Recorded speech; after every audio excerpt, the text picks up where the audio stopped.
तो अभी फिर से हम लोग कमल सर के पास जाएंगे। अभी सर बिहार में जो टीचर का जो बहाली है पिछले 2 से 3 साल में काफ़ी ज़्यादा उसमें बदलाव हुआ है। पहले बीएड के बाद डायरेक्ट हो जा रहा था, उससे पहले देखा जाए तो इंटर मैट्रिक का सारा नंबर देखा जाता था, और अभी भी पीएससी का सिस्टम चल रहा है। तो क्या लगता है, ये सही है या फिर कुछ ज़्यादा ही हो गया सबके लिए? गुणवत्तापूर्ण शिक्षा के लिए प्रतियोगिता तो जरूरी है। जैसे हम लोग के कभी कभी देखने को मिलता है, मैं उस टीचर के नाम क्या लूं जो नंबर पर बहाली होता था, अगर नौका पहाड़ा पूछे तो नहीं बता पाएगी। तो थोड़ा सा प्रतियोगिता की आवश्यकता है, और प्रतियोगिता के माध्यम से जो भी जा रहे हैं वो अच्छा है। लेकिन तब है कि कहीं क्वेश्चन वायरल हो रहा है, कहीं कुछ हो रहा है, इस तरह के अगर ना हो और प्रतियोगिता स्वच्छ एकदम हो तो बहुत अच्छा है, चाहे किसी भी तरह के बहाली में, शिक्षक हो या बिहार में ऐसा देखा जाता है कि जो भी एग्जाम हो रहा, चाहे बिहार पुलिस का हो, टीचर का हो, सारा क्वेश्चन जो है लीक हो जा रहा है। एग्जाम से एक दिन पहले क्वेश्चन लोगों के पास आ जा रहा है। ऐसा देखिए, चाहे किसी भी पार्टी की सरकार हो, इसमें अधिकारी लोग का भी गलती मान सकते हैं। इसमें कुछ अधिकारी, सभी अधिकारी भ्रष्ट नहीं होते हैं। हाँ। सभी अगर अधिकारी भ्रष्ट हो जाए तो फिर राज्य या देश नहीं चलेगा। बिल्कुल। कुछ लोग हैं जिनको लालच है कि हम ज़्यादा पैसा कमाएं, और ऐसे लोग करते हैं गैर कानूनी काम। तो अब सभी सरकारें जागरूक हुई हैं और इस पर कार्रवाई भी हो रही है, और प्रयास भी कर रही है सरकार की स्वच्छ जो प्रतियोगिता स्वच्छ हो, मतलब जो एग्जाम अभी जो चल रहा है बिहार में टीचर का, जो बीपीएससी के लिए क्वालिफाइंग जो है अनिवार्य कर दिया गया है, तो क्या लगता है, सही है? बीपीएससी तो प्रतियोगिता परीक्षा करवाती है जी।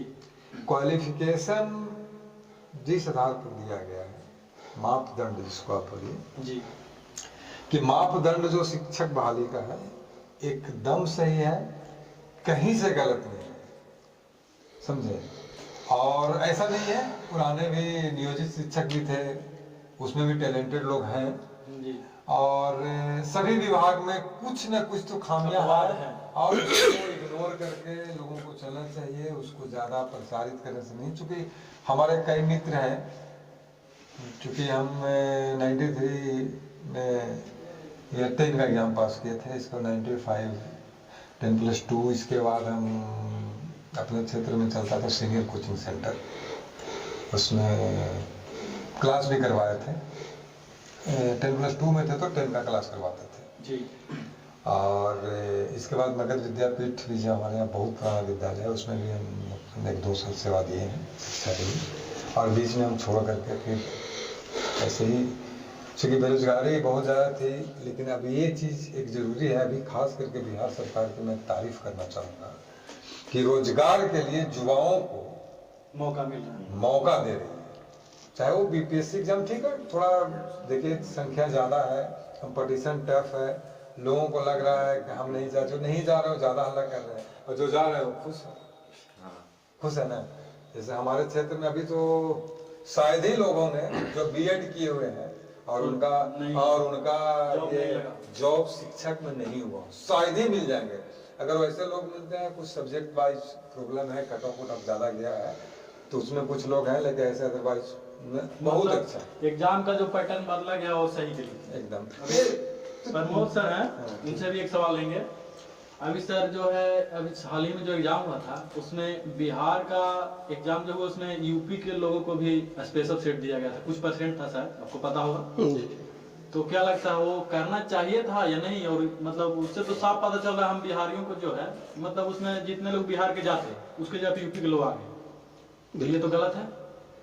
क्या लगता है? अब ये सरकार की नीति है, नीति तो गलत भी हो सकता है, उस पर उंगली हम नहीं उठा सकते, क्योंकि देखिए डोमिसाइल नीति जो लागू किया सरकार, वो कुछ तो वो हमसे तो बेहतर सोचती होगी, क्योंकि उनका मानना है कि हमारे बिहार के लोग भी तो दूसरे जगह जाकर नौकरी कर रहे हैं।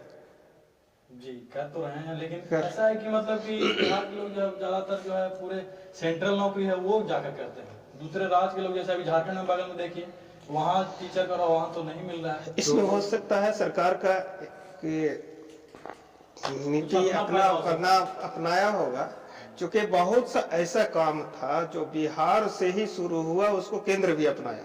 जी। बहुत सारा चीज है, जैसे 7 निश्चय हो गया, नल जल योजना हो गया, और बहुत सारा चीज है। तो शायद फास्ट ट्रैक यही हो के तहत न्याय दिलाना सबसे पहले शायद हम लोग शायद यही सोच रही होगी सरकार को कि शुरुआत हम करते हैं, ताकि देखा देखी अगला राज्य भी करे तो हमारे बिहार वासियों को कल्याण हो। दूसरे जगह नौकरी में, है ना। चलिए, अभी कमल सर है, तब बहुत सारा न्यूज में ऐसा आता है, पत्रकार लोग पे बहुत सारा आरोप भी लगता है। कुछ 1-2 आरोप ऐसा भी है कि जैसे कि अब ये सच्चाई है नहीं, हम किसी पर आरोप तो नहीं लगा रहे, लेकिन ऐसा सुनने को आता है कि कुछ पत्रकार जो हैं अपने फायदे के लिए लोगों से आर्थिक मदद लेते हैं, या फिर जो भी कहें पैसा वगैरह, और लेकर के कुछ कभी ऐसा हुआ कि गलत न्यूज भी ऐसा होता है, या फिर अफवाह है? देखिए, कुछ पत्रकार लेते होंगे वो अलग बात है, लेकिन वो तो ओपन होता नहीं है। लेकिन पैसा ले भी लिए तो गलत कैसे छाप देंगे? वो भी एक्ट से बंधा हुआ है, अखबार भी एक्ट से बंधा हुआ है, तो भी एक्ट के तहत जाएंगे तो उन पर भी तो कार्रवाई होगा। तो कुछ अफवाह होता है, और जिनका विरोध में छपता है तो रिपोर्टर पर आरोप लगाते हैं कि पैसा मांग रहे थे, हमने नहीं दिया, और अखबार में छप गया। तो इस तरह के आरोप प्रत्यारोप लगता रहता है रिपोर्टर पर। रिपोर्टर हम लोग प्रिंट से हैं, हम लोग 2 बार साल में स्वतंत्रता दिवस और गणतंत्र दिवस के अवसर पर बधाई के लिए हम लोग विज्ञापन मांगते हैं। वो भी लेटर दे के मांगते हैं।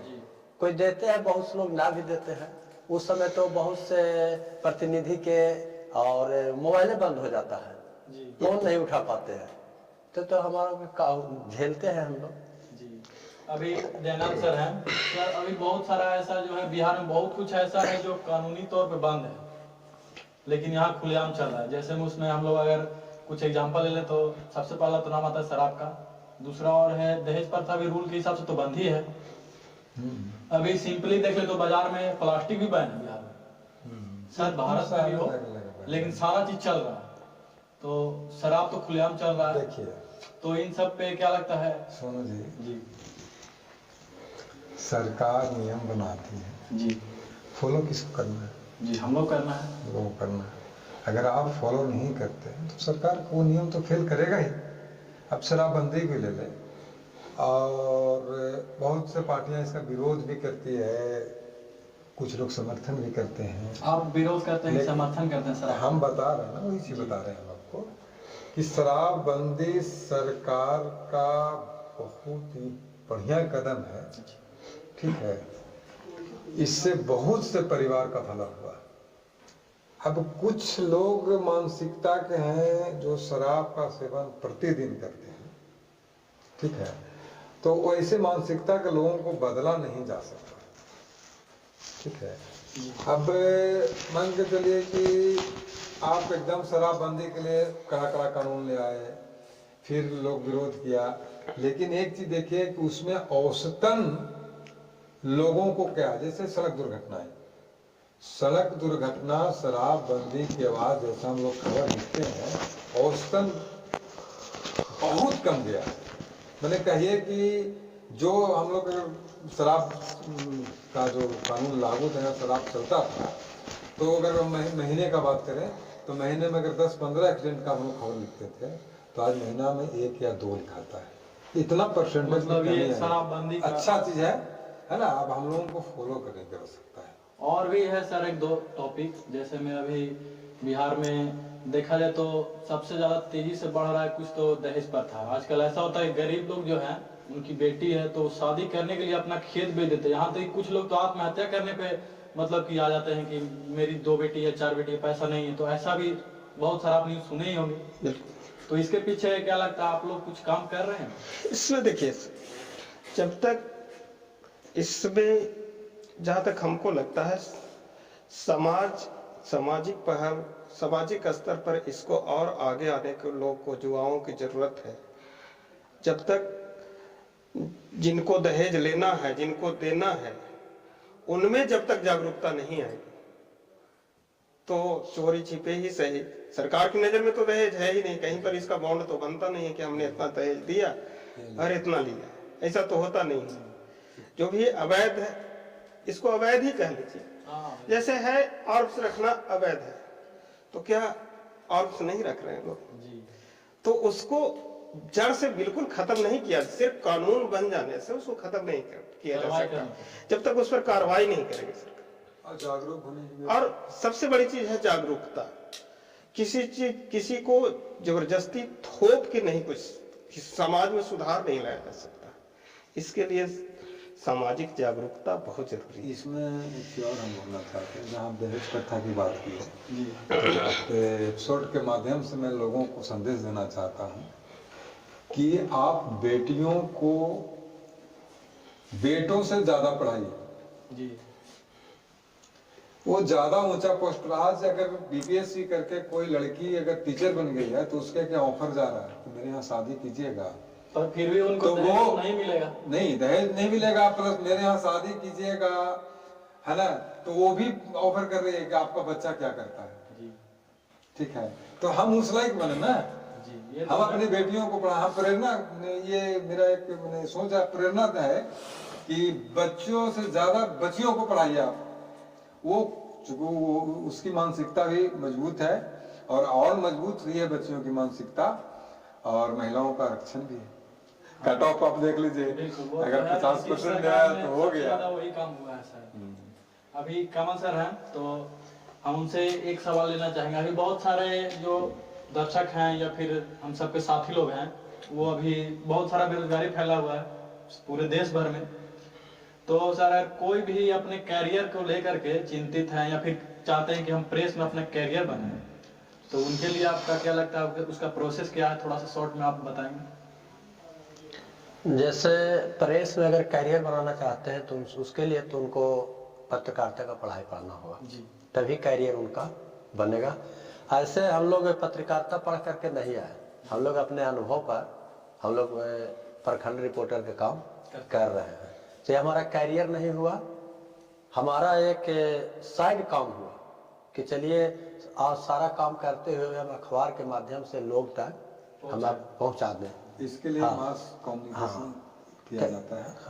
और इस क्षेत्र में मास कम्युनिकेशन करने के बाद अगर आप पत्रकारिता में कहिए कि एकदम पिलना चाहते हैं, एकदम पूर्ण रूप से जाना चाहते हैं, तो इसमें कैरियर है।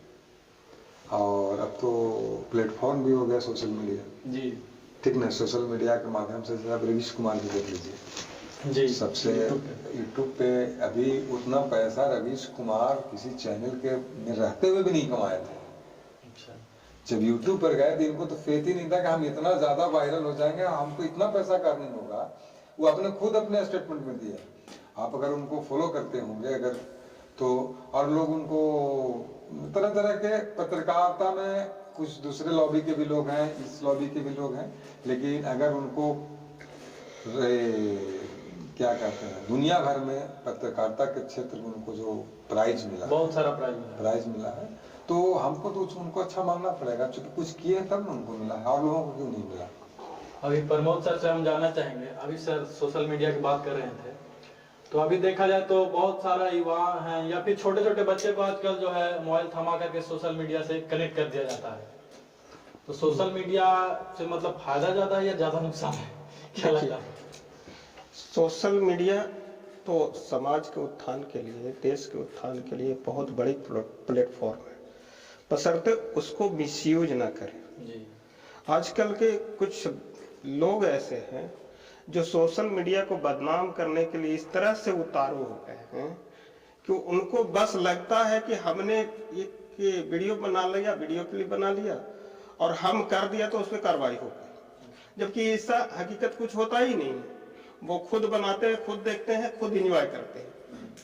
सरकारी स्तर पर कोई उसको, तो वैसे लोग जो है, वैसे लोग सोशल मीडिया को बदनाम कर रहे हैं, जो कि नहीं होना चाहिए। से सोशल मीडिया बहुत बड़ा ये प्लेटफॉर्म मिला है, जिसके माध्यम से जैसे देखते हो कि रातों रात कोई आदमी वायरल हो गया, उसका देन तो सोशल मीडिया का ही है। जी बहुत सी लड़कियां आपको देखे होंगे, चाहे सिंगिंग के क्षेत्र में हो, डांसिंग का क्षेत्र में हो, या फिर एजुकेशन के क्षेत्र में ही बहुत सा है, तो वो सोशल मीडिया का ही देन है। तो उसको हम तो अच्छा तो कहेंगे ही, अच्छा, लेकिन उसको कुछ लोग गलत धारणा कर रहे हैं, ये गलत है। एक और हमारा जो है एक कॉमन सवाल रहेगा आप तीनों से, बारी बारी से आप लोग जवाब देंगे। अभी हम लोग ज्यादा पॉलिटिक्स में तो जाएंगे नहीं, लेकिन फिर भी अब इलेक्शन आ रहा है तो हमारा जो है धर्म है कि हम वोट दे, वोटिंग करेंगे तो हमारा धर्म है। ये तो खैर तो हम लोग एक एक सवाल, सिर्फ कॉमन सवाल ये रहेगा, अभी लोकसभा का इलेक्शन आने वाला है, तो बस हम सिर्फ ये जानना चाहेंगे आपको हिसाब से कौन सी पार्टी फेवरेबल है। मतलब ये नहीं पूछा आप किनको वोट दें, वो तो आपका अपना राय होगा, लेकिन आपके हिसाब से पार्टी कौन सा है। जैसे उसमें सब लोग जान रहे हैं कांग्रेस है, बीजेपी, राजद, जेडीयू, हम भी है, कमल सर से। करिए तो एक भाजपा के सदस्य से ही सवाल पूछिएगा, ये गलत हो जाएगी ना। सर आप बीजेपी को छोड़कर क्या और कोई पार्टी लग रहा है आपको? देखिए बीजेपी और कांग्रेस, इसके बाद में सभी क्षेत्रीय पार्टी है, और देश चलाने के लिए राष्ट्रीय पार्टी की आवश्यकता है। अभी जो कांग्रेस के पास चेहरा प्रधानमंत्री के लिए है, वह हमको नहीं लगता है कि कोई उस लायक है। सर अगर ऐसा भी तो हो सकता है बीजेपी को वहाँ सीट ही ना मिले, यहाँ कोई दूसरी पार्टी को मिले। कहा है कि अगर गठबंधन है तो कहा पता उसके साथ बीजेपी के साथ और भी पार्टी है, तो अगर उनको सीट ना मिले तो फिर आपके हिसाब से तो राजनीति है ना, तो राजनीति में तो कुछ भी नेता लोग कर लेते हैं। हम लोग तो यहाँ वोट देते हैं, देखते हैं। मतलब बीजेपी के साइड से 2-3 लोग हैं उधर ही ज्यादा। जैसे देखिए, हम लोगों से अपील भी करना चाहते हैं कि मतदान करना बहुत जरूरी है। इसीलिए तो हम अपने अपने बूथ पर जाएं, और चुनाव हो तो आप अपने प्रतिनिधि का चुनाव जरूर अपने अधिकार से करें, मतदान करें। और दूसरी बात है कि आप पार्टी पॉलिटिक्स की बात कर रहे हैं, कौन सी पार्टी को वोट देना नहीं देना है, तो हम लोगों से अपील यही आज फिर एक बार करना चाहते हैं कि संसद का चुनाव आ रहा है, ये संसदीय क्षेत्र से कौन से कैंडिडेट आएंगे, इन लोग पार्टियां हैं, कभी बदलेगी, कभी कैंडिडेट चेंज हो गए, कभी कुछ हो गए। आप सिर्फ एक ही मकसद से वोट दीजिए कि हमारे लिए कौन काम करेगा। आप अपनी समस्या किसको सुनाएंगे आसानी से। अब ऐसा नहीं कि हम ऐसे जो व्यक्ति को चुन दें जो साल भर में एक बार दर्शन दे, दूज की चांद की तरह महीना में दर्शन दे, तो ऐसा नहीं। आप क्षेत्रीय लोगों पर ज़्यादा विश्वास करें, है ना।